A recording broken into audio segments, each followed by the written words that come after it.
Bismillahirrahmanirrahim. Assalamualaikum warahmatullahi wabarakatuh. Waalaikumsalam warahmatullahi wabarakatuh. Baik, rekan-rekan mahasiswa, kita berjumpa lagi. Alhamdulillahirabbil alamin. Wa bihi nasta'inu wa ala umur dini waddin. Wassalatu wassalamu ala asrofil anbiya'i wal mursalin wa ala alihi wa sahbihi ajmain. Qala rabbi shrah li sadri wa yassir li amri wa hlul 'uqdatam min lisani yafqahu qawli. Baik, rekan-rekan mahasiswa, bagaimana kabar Anda? Sehat? Sehat. Alhamdulillah, luar biasa. Baik, hari ini kita berjumpa lagi di pertemuan minggu kedua kita. Yang pertama kita sudah pertemuan, kita berbicara tentang kontrak perkuliahan, ya. Namun sebelum saya lanjut, saya ingin bertanya, semua sudah masuk lengkap ya? Alhamdulillah. Sudah lengkap semua ya? Hadir ya? Alhamdulillah. Baik rekan-rekan sekalian, kita minggu lalu selain berbicara masalah kontrak perkuliahan, ya, di mata perkuliahan metodologi studi Islam, kita sudah melaksanakan kontrak perkuliahan di minggu lalu. Namun juga di situ kita juga sudah sedikit, ya, mereview tentang moderasi beragama, begitu ya. Oke, untuk mereview kembali pembelajaran kemarin tentang metode moderasi beragama, saya persilahkan. Apa moderasi beragama? Saya Pak, moderasi beragama adalah pendekatan dalam agama dan spiritualitas yang mendorong pemahaman, toleransi, dan sikap yang seimbang dalam menjalankan kehidupan beragama. Oke, kasih aplaus untuk teman kita. Baik, nah rekan-rekan sekalian, bahwa moderasi beragama setelah kita mempelajari, mendalami, karena moderasi beragama mengarahkan kita untuk mempelajari konsep keagamaan kita sendiri. Setelah kita mempelajari, mendalami keagamaan kita, ya, lalu di dalamnya nanti akan mengarahkan kita, ya, selain kita mendalami keagamaan kita, lalu kita diarahkan untuk toleransi terhadap agama lain. Kita mendalami dan agama kita, lalu yang beragama lain silahkan menjalankan agama dengan baik. Tapi bukan pula toleransi dalam beragama itu dianggap bahwa hari ini kita Jumatan, hari Minggu kita masuk ke gereja. Itu salah. Ya, rekan-rekan ya. Bahwa sudah dijelaskan di dalam Al-Qur'an, ya. Lakum dinukum wali. Agamaku untukku, agama untukmu. Tapi ingat, kita nggak boleh saling mengganggu. Itulah bentuk toleransi dalam beragama yang muat di dalam moderasi beragama. Oke, komponen pembentuk dari moderasi beragama ada berapa? Saya Pak. Oke, silakan. Ada 4. Yang pertama, pemahaman dan agama yang mendalam. Yang kedua, toleransi dan penghargaan dalam pembedaan. Yang ketiga, keseimbangan dalam praktik agama. Yang keempat, kontribusi positif kepada masyarakat. Oke, baik. Itu tadi ya, ada 4 komponen, ya, yang sudah dijelaskan teman kita tadi. Mudah-mudahan kita bisa mengambil dari 4 komponen itu. Selanjutnya, nah rekan-rekan sekalian, karena Anda sudah di awal kita sudah mereview tentang moderasi beragama, ada 4 indikator bahwa kita sudah memahami apa yang diperintahkan di dalam materi moderasi beragama. Ada 4 indikator kita disebut sudah memahami moderasi beragama itu. Nah, kalau kita sudah mempelajarinya, mahasiswa sudah mempelajarinya, maka harapannya mahasiswa bisa merealisasikan dalam kehidupan, ya, menganalisis dan seterusnya tentang moderasi beragama itu. Baik, ada 4 unsur dalam indikator disebut kita sudah memahami tentang moderasi beragama. Siapa yang ingin menjawab 4 unsur? Silakan. Pak, Oke, silakan. ada 4 indikator beragama. 1. Komitmen kebangsaan. 2. Toleransi. 3. Anti kekerasan. 4. Akomodatif terhadap budaya. Baik, kasih aplaus untuk teman kita. Baik, penjelasan singkat tentang metodologi studi Islam. Kita akan mempelajari tentang metodologi studi Islam, ya. Namun sebelum itu saya akan membuka ini. Harapan saya mahasiswa bisa menyimpulkan. Di sini ada video nenek-nenek yang bertetangga dengan umat yang beragama Islam. Kita coba buka ya. They do everything to help me. So they have old school values. Yes, yes, and they are very respectful. And not only that, they are so handsome. The men. That the men are handsome. Beautiful people. Oke, baik. Saya ingin melihat pendapat Anda masing-masing tentang video tadi. Ya, ada dua orang nenek-nenek yang bertetangga dengan seorang yang beragama Muslim. Silakan, siapa yang ingin menjelaskan dari video yang kita tampilkan tadi? Silakan. Ada? Oke, silakan. Umat Islam sangat menjunjung tinggi rasa toleransi terhadap umat yang beragama lain. Oke, bahwa umat Islam menjunjung tinggi toleransi terhadap umat beragama lain. Nah, itu memang sudah diperintahkan kepada kita semua, ya. Baik, rekan-rekan sekalian, selanjutnya kita akan melanjutkan materi kita. Saya akan mereview tentang metodologi studi Islam. Selanjutnya kita akan membahas tentang metodologi studi Islam. Ya.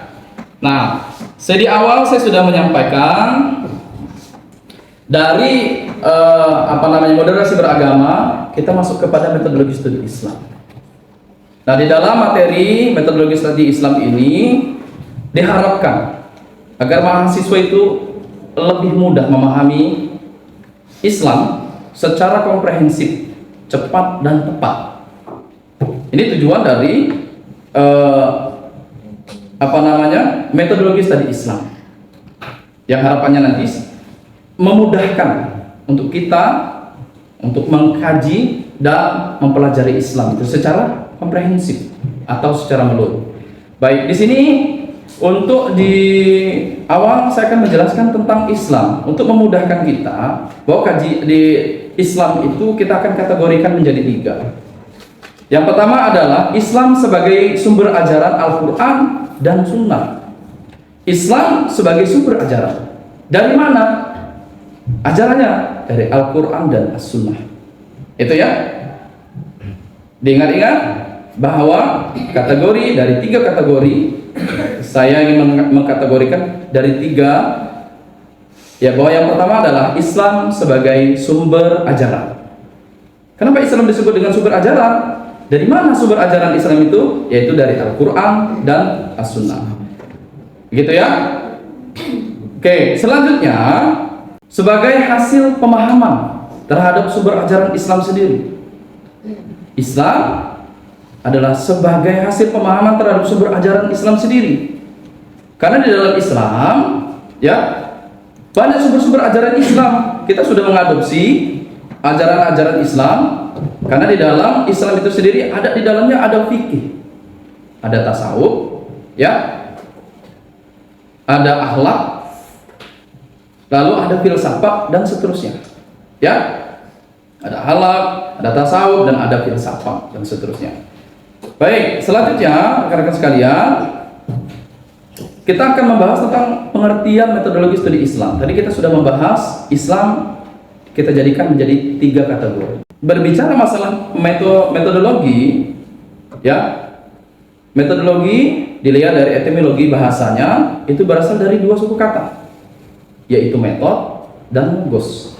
Metode adalah cara, ya, sementara logos adalah ilmu. Metodologi menurut para ilmuwan yang sudah meneliti, termasuk oleh Ahmad Tafsir pada tahun 1995, bahwa metodologi adalah cara yang paling cepat dan tepat dalam melakukan sesuatu.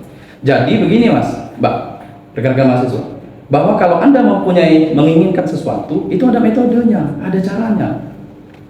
Ya. Contoh Mas Putra umpamanya, ya, dia suka kepada siapa begitu yang di sini, itu ada caranya Mas Putra, ya. Jadi itu kalau nggak ada caranya nanti nggak bisa mendapatkannya. Oke ya.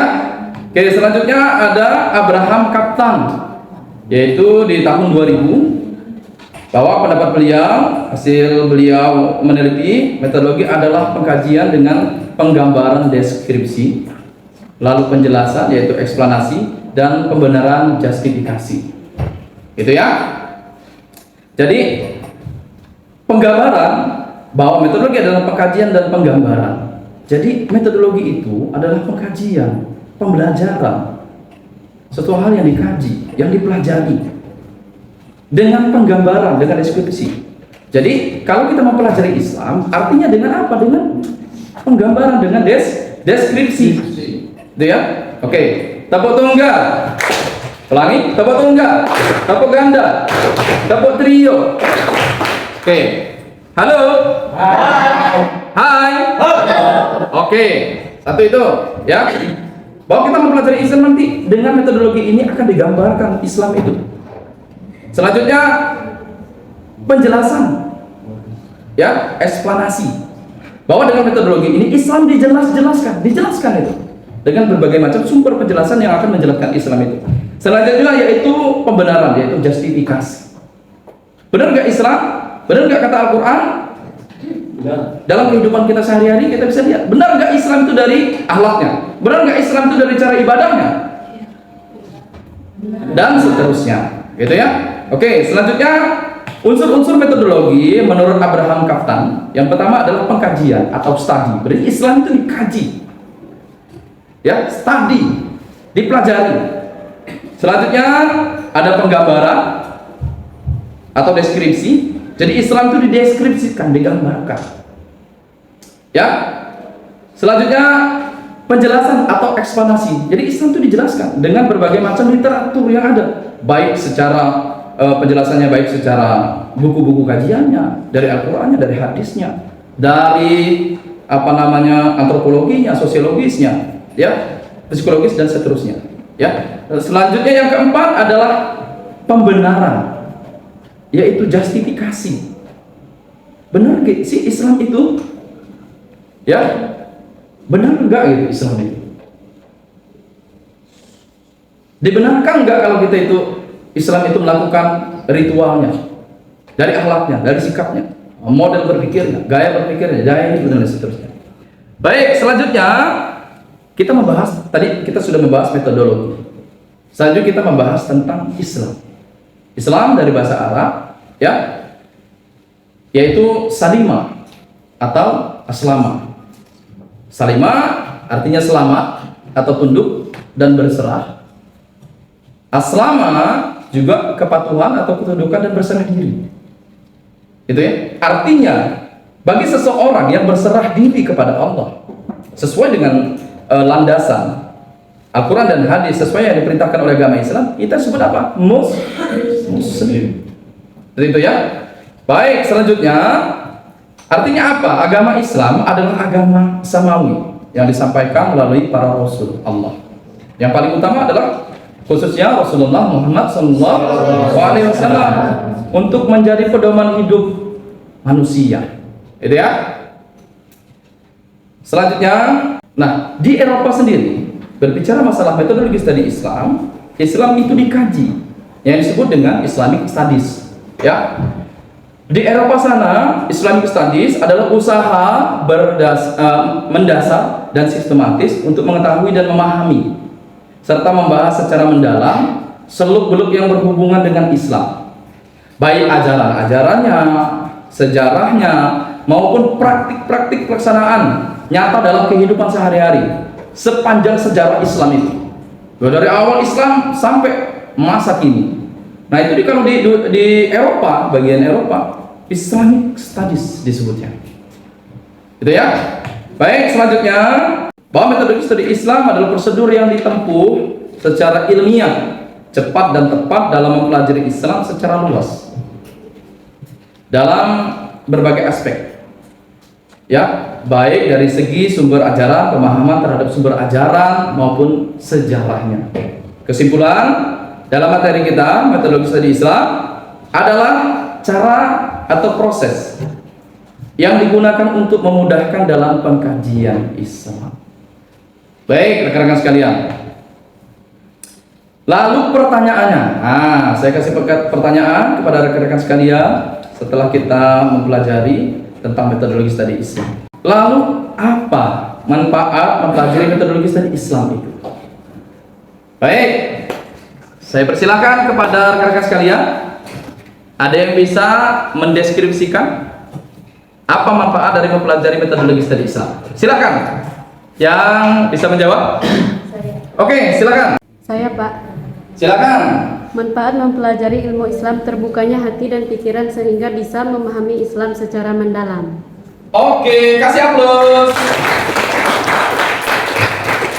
Susi, kata Susi barusan, dengan kita mempelajari metodologi studi Islam akan membuat hati kita terbuka agar mempelajari Islam itu lebih mendalam lagi, baik dari kajiannya dan dari segala unsur yang membentuk Islam itu sendiri.